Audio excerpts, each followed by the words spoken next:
اللہ تبارک و تعالیٰ نے اپنی سنت بیان کیا اور فرشتوں کا عمل بیان کیا اور فرمایا کہ تم بھی اختیار کرو جو ایمان والے ہیں. یا ایھا الذین آمنوا فرمایا. ابھی ایمان والوں سے مراد کون ہے؟ وہی لوگ ہیں جو اللہ تعالیٰ کو اچھی طرح یقین کرتے ہوئے اس بات کا استحضار کرتے ہیں کہ اللہ تعالیٰ اپنے حبیب پاک صلی اللہ علیہ وسلم پر درود بھیجنے والا، صلاۃ و سلام پڑھنے والا، اور سارے فرشتے حضور نبی اکرم صلی اللہ علیہ وسلم پر صلاۃ و سلام بھیجتے ہیں. اس پر جس کو یقین کامل ہے وہی مومن ہوتا ہے، اور اسی مومن سے اللہ تعالیٰ حکم دے رہا کہ اے ایمان والو تم نبی اکرم صلی اللہ علیہ وسلم پر صلاۃ و سلام بھیجا کرو. اب صلاۃ و سلام در حقیقت ہم حضور نبی اکرم صلی اللہ علیہ وسلم پر بھیجتے ہیں، لیکن بھیجنے کا انداز کیسے ہوتا ہے؟ ہم کیا کہتے ہیں؟ صلی اللہ علی محمد صلی اللہ علیہ وسلم. یہ ایک درود شریف ہے جو مختصر ہے. اس کا ترجمہ کیا ہوتا ہے؟ اللہ نے حضور نبی اکرم صلی اللہ علیہ وسلم پر صلاۃ و سلام بھیجی ہے، اللہ نے بھیجی ہے، بس یہی درود شریف. لیکن ہم یہ نہیں کہتے کہ صلیتو، میں نے درود بھیجا علی سیدنا محمد، ہمارے آقا صلی اللہ علیہ وسلم پر، یا صلینا علی سیدنا محمد، ہم نے درود بھیجا ہمارے آقا صلی اللہ علیہ وسلم پر. اللہ نے حکم دیا درود بھیجنے کے لیے، اور ہم درود کیسے بھیجتے ہیں؟ صلی اللہ علی محمد صلی اللہ علیہ وسلم. اللہ نے حضور صلی اللہ علیہ وسلم پر درود بھیجا ہے، اللہ نے حضور صلی اللہ علیہ وسلم کو سلام بھیجا ہے. یا تو پھر ایسی درود شریف ہم پڑھتے ہیں، اللہم صلی علی سیدنا محمد، اے اللہ تو بھیج ہمارے آقا حضرت محمد صلی اللہ علیہ وسلم پر درود و سلام. یہ ہمارا صلاۃ و سلام پڑھنے کا طریقہ ہوتا ہے. اور خود نبی اکرم صلی اللہ علیہ وسلم نے درود شریف بھیجنے کا انداز بھی ہمیں بیان فرمائی. درود ابراہیم جو ہم نماز میں، ہر نمازی قاعدے کی حالت میں درود ابراہیم پڑھتا ہے. کیسی ہے درود ابراہیم؟ اللہم صلی علی سیدنا محمد کما صلیت علی سیدنا ابراہیم وعلی آل سیدنا، اللہم صلی علی سیدنا محمد کما صلیت علی سیدنا ابراہیم وعلی آل سیدنا ابراہیم انک حمید مجید. اے اللہ ہمارے آقا صلی اللہ علیہ وسلم پر درود بھیج، اور ان کی آل پر بھیج، اور حضرت سیدنا ابراہیم علیہ السلام پر درود بھیج، اور ان کی آل پر بھیج. انک حمید مجید، بے شک تو بڑا تعریف کا سزاوار بھی ہے، تو بڑا بزرگ بھی ہے. بزرگوں، اس درود ابراہیم کو پڑھنے کا طریقہ ہمیں سرکار دو عالم صلی اللہ علیہ وسلم نے خود سکھایا ہے. آپ صلی اللہ علیہ وسلم نے امت کو تعلیم بھی دی. آج کئی حضرات یہ کہتے ہیں درود شریف سب سے بہترین درود ابراہیمی ہے. ذرا یہ بتائیے درود ابراہیمی میں کیا ہے؟ اللہ کیا فرما رہا؟ درود بھیجنے کے لیے کن پر؟ اپنے نبی صلی اللہ علیہ وسلم پر درود بھیجنے کے لیے اللہ نے کہا. اور سرکار دو عالم صلی اللہ علیہ وسلم امت کو تلقین فرما رہے ہیں جب بھی تم درود بھیجتے ہو تو مجھ پر بھی بھیجو اور میری آل پر بھی درود بھیجو. ایسے بھیجو اللہم صلی علی سیدنا محمد وعلی آل سیدنا محمد کما صلیت علی سیدنا ابراہیم وعلی آل سیدنا ابراہیم انک حمید مجید. اب یہاں یہ بات ثابت ہو رہی ہے اللہ نے تو حکم دیا کہ صرف اپنے حبیب پر درود و سلام بھیجنے کا، لیکن دوسرے مقامات پر تو اللہ نے ضرور حبیب پاک صلی اللہ علیہ وسلم کے آل اہل بیت اطہار پر بھی درود و سلام بھیجنے کا حکم ضرور دیا ہے، اور ان کی اتباع فرمانے والوں پر بھی اللہ کا سلام ہے، اللہ کی سلامتی ہے، یہ بھی اللہ نے فرمایا ہے. لیکن درود شریف جب ہم پڑھتے ہیں اللہم صلی علی سیدنا محمد وعلی آل سیدنا محمد، یہ دو ضرور ہم اقرار کرتے ہیں، ایک رسول پاک صلی اللہ علیہ وسلم پر اور آپ کی آل پر، آپ کی اصحاب پر صلاۃ و سلام ہو. دیکھیے خود نبی اکرم صلی اللہ علیہ وسلم نے کیا ارشاد فرمایا؟ تم درود ایسے بھیجا کرو کہ مجھ پر اور میری آل پر جیسا کہ اللہ نے بھیجا ہے ابراہیم علیہ السلام پر اور ان کی آل پر.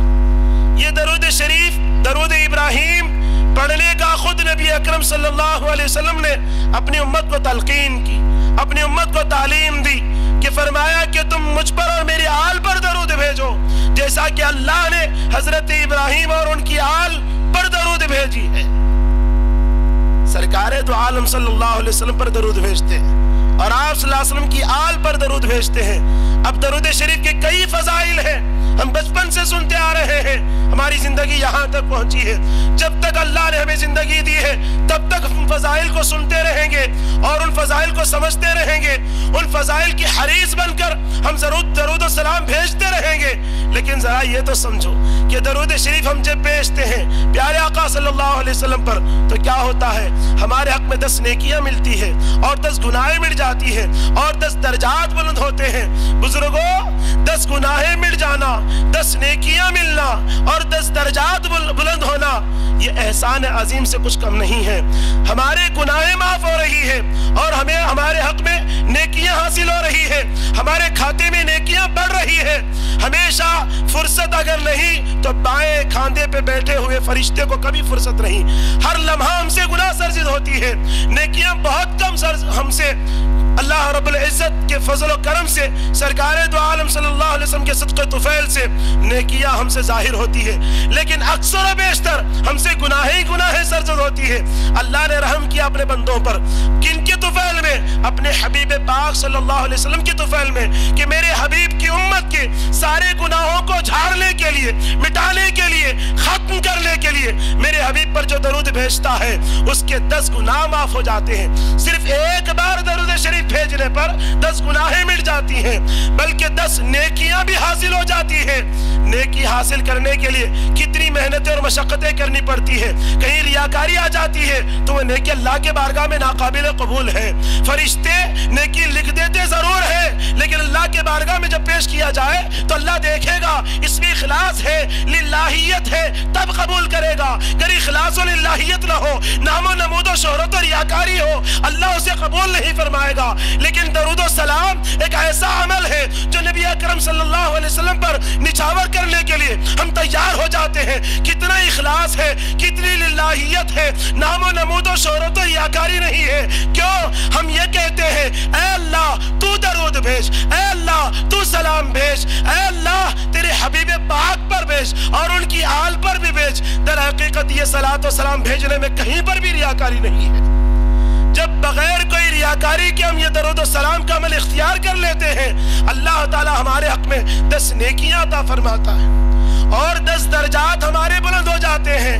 دنیا میں ہم اپنے رتبے کو بلند کرنے کے لیے، اپنے مقام کو بڑھانے کے لیے، اپنی عزت کو بتانے کے لیے دولت کمانا ہوگا اور کوئی ایسے کام ہم کو کرنا ہوگا جس کے ذریعے لوگوں میں ہمارا نام و نشان ہو، لوگوں میں ہماری عزت ہو۔ لیکن اللہ اور اس کے رسول پاک صلی اللہ علیہ وسلم کی نظر میں وہی عزت دار ہے جو ان اکرمکم عند اللہ اتقاکم، جو تقوی ہو اختیار کرتا ہوا، متقی اور پرہیزگار بن کر جو زندگی گزارتا ہے، اللہ اس کے رسول پاک صلی اللہ علیہ وسلم کے نظر میں وہی بزرگ ہے۔ آئیے ایسے بزرگ بننے کے لیے ہمیں کرنا کیا ہے؟ کچھ نہیں ہے، بڑا آسان طریقہ ہے۔ جب بھی ہمیں فرصت ملے یا پھر فرصت نکالے اور درود و پاک، درود و سلام حضور نبی اکرم صلی اللہ علیہ وسلم پر نچھاور کرتے رہیں۔ لیکن درود پاک کو جب نچھاور کرتے ہیں تو کیا ہوتا ہے؟ رسول پاک کی محبت دل میں بڑھتی ہے، وہی محبت ہمیں اعمال کی طرف ترغیب دلاتی ہے، سنتوں کی طرف ترغیب دلاتی ہے، گناہوں سے نفرت دلاتی ہے، اور اہل بیت آل رسول رضی اللہ تعالیٰ عنہم اجمعین کی محبت و مودت ہمارے دل میں پیدا ہوتی ہے، ہمارے قلوب میں جاگزی ہوتی ہے۔ بس تو پھر کیا کہنا بزرگوں، اس دنیا میں بھی ہمارا بیڑا پار ہے، آخرت میں بھی ہمارا بیڑا پار ہے۔ درود پاک در حقیقت اللہ نے حکمن ہمیں اعلان کیا ہے، یا ایھا الذین آمنوا صلوا علیہ وسلموا تسلیما، اپنے نبی پاک صلی اللہ علیہ وسلم پر تم سب درود بھیجو اور خوب سلام بھیجو۔ ہم درود پاک بھیج رہے ہیں، اللہم صلی علی سیدنا محمد، ہمارے آقا حضور صلی اللہ علیہ وسلم پر درود و سلام، وعلی آل سیدنا محمد، اور آقا دو جہاں صلی اللہ علیہ وسلم کی ساری آل پر درود و سلام۔ آل کا ذکر کیوں ہے؟ صرف سرکار دو عالم صلی اللہ علیہ وسلم کا ذکر کافی تھا، اللہ نے تو سرکار دو عالم صلی اللہ علیہ وسلم کا ذکر اس آیت کریمہ میں تو کیا۔ علاوہ دیگر آیتوں میں تو ضرور ذکر ہے، لیکن اس ایک آیت میں تو صرف اپنے حبیب پاک کا ذکر کیا۔ کیوں؟ حبیب پاک پر درود و سلام بھیجنے کا اللہ نے حکم ضرور دیا، لیکن بھیجنے کا طریقہ خود حبیب پاک بیان فرما رہے ہیں، مجھ پر اور میری آل پر درود بھیجو۔ اس لیے کہ میری 63 سالہ زندگی جو حیات ظاہری پر ہے، اس میں 40 سال کی عمر میں میں نے نبوت کا اعلان ضرور کیا ہو، لیکن میرے وصال ظاہری تک تم مجھے دیکھ رہے ہو اور مجھ پر درود و سلام بھیج رہے ہو، لیکن میرے وصال ظاہری کے بعد، پردہ فرما جانے کے بعد، تا صبح قیامت درود و سلام بھیجنے کے لیے میرے آل کو میں چھوڑے جا رہا ہوں۔ جب تم مجھ پر بھی درود و سلام بھیجو گے، ساتھ ساتھ میرے آل پر بھی درود و سلام بھیجو گے، تو مجھ پر بھیجنے کا احساس تمہارے دلوں میں اس وقت پیدا ہوگا کہ آل رسول پر جب تم درود و سلام بھیجتے رہو گے تو یہ آل رسول کے صدقہ طفیل حضور نبی اکرم صلی اللہ علیہ وسلم کی محبت ہمارے دل میں پیدا ہوتی ہے۔ الحمدللہ، اہل سنت والجماعت کی پہچان کیا ہے؟ اہل سنت والجماعت اللہ اور اس کے رسول سے محبت کرتی ہے، اللہ اور اس کے رسول پر ایمان کامل رکھتے ہیں، اللہ اور اس کے رسول پاک کی فرما برداری کرتے ہیں، لیکن یہ فرما برداری، یہ محبت الہی و محبت رسول خداوندی، یہ خشیت الہی، یہ محبت الہی، یہ فرما برداری، سب کچھ اہل بیت آل رسول کی مودت اور محبت کے ذریعے حاصل ہوتی ہے۔ اسی لیے سرکار دو عالم صلی اللہ علیہ وسلم نے ارشاد فرمایا، اننی تارکم فیکم الثقلین کتاب اللہ و عترتی، میں دو بھاری چیزیں چھوڑے جا رہا ہوں، ایک اللہ کا کلام قرآن مجید ہے اور دوسرا میری عترت یعنی میرے اہل بیت اطہار میرا خاندان ہے، انہیں چھوڑے جا رہا ہوں، انہیں مضبوطی سے تھام لینا، تم ہرگز گمراہ نہیں ہوں گے، میرے بعد تم ہرگز گمراہ نہیں ہوں گے، ان دونوں کو تھامنا۔ آج دیکھیے قرآن قرآن قرآن کہہ کر، حدیث حدیث حدیث کہہ کر اسے مضبوطی سے تھامنے والے گمراہ ہوتے چلے جا رہے ہیں۔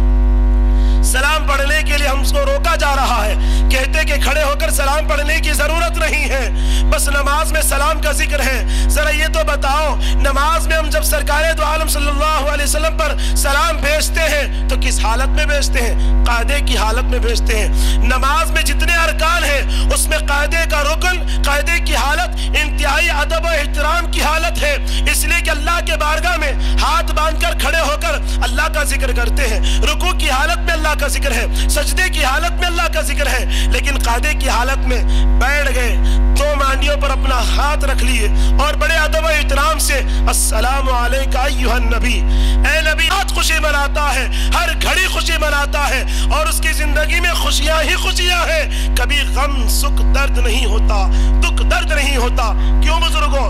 اس لیے کہ اس نے سرکار دو عالم صلی اللہ علیہ وسلم کے اہل بیت اطہار کا دامن تھاما۔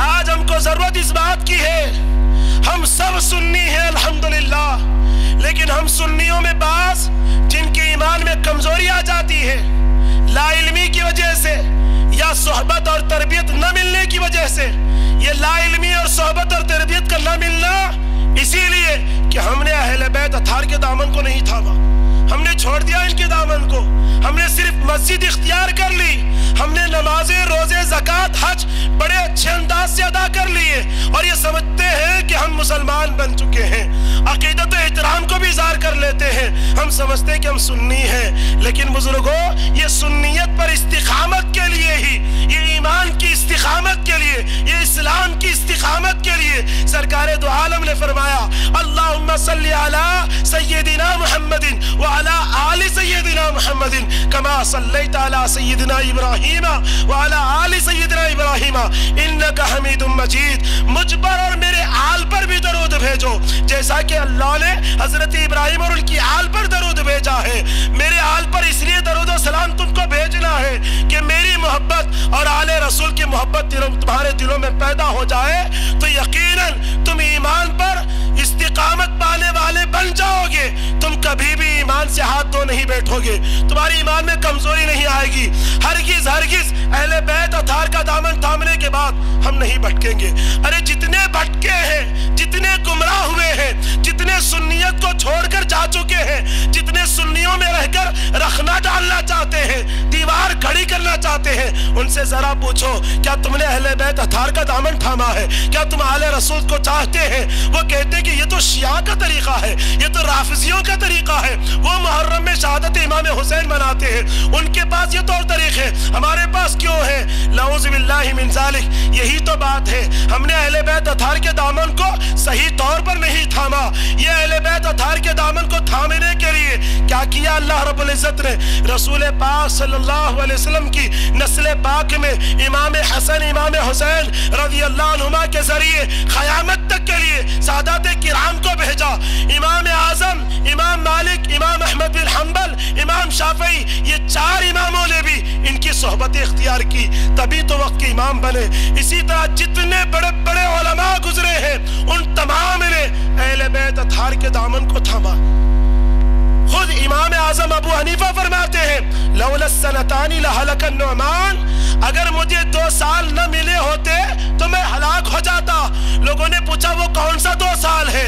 فرماتے ہیں امام جعفر صادق رضی اللہ تعالیٰ عنہ کی صحبت, آپ کی صحبت, آپ کی نسبت, آپ کی تربیت نے مجھے 2 سال کی ان صحبتوں نے مجھے ہلاکت سے بچایا. وقت کے امام امام اعظم اہل بیت اطہار کے دامن کو تھامنے سے ہلاکت سے بچتے ہیں, تو پھر ہم تمام کو بھی ہلاکت سے بچنے کے لیے اہل بیت اطہار کا دامن تھامنا, آل رسول کا دامن تھامنا ہے. حضور سیدنا غوث العظم رضی اللہ تعالیٰ عنہ تشریف اسی لیے لائے, یہ بتانے کے لیے لائے کہ صرف اہل بیت کی محبت کو شیعہ یا رافضی کا نام ہرگز نہ دینا. یہ سنیوں کا عمل ہے, یہ سنیوں کا عقیدہ ہے, یہ سنیوں کا مذہب ہے, یہ سنیوں کا طریقہ ہے. اسی لیے حضور غوث العظم رضی اللہ عنہ تشریف لائے, اور الحمدللہ آپ کی تشریف آوری کے بعد قیامت تک جن کو بھی ولایت ملتی ہے آپ کے در سے ملتی ہے. تب آپ ہی کے نسل پاک میں تشریف لانے والے اعلیٰ حضرت نے کیا خوب کہا, تیری نسل پاک میں ہے بچہ بچہ نور کا, تو ہے عین نور, تیرا سب گھرانہ نور کا. الحمدللہ الحمدللہ.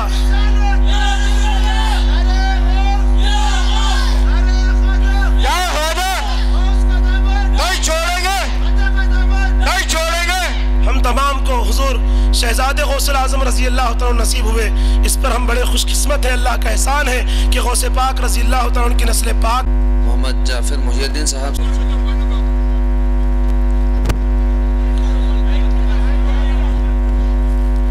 سبحان اللہ سبحان اللہ.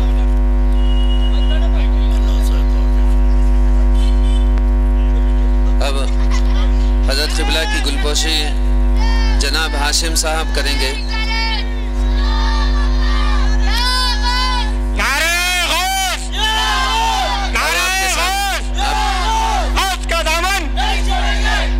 محمد بھائی حضرت قبلہ کی گلپوشی کریں گے.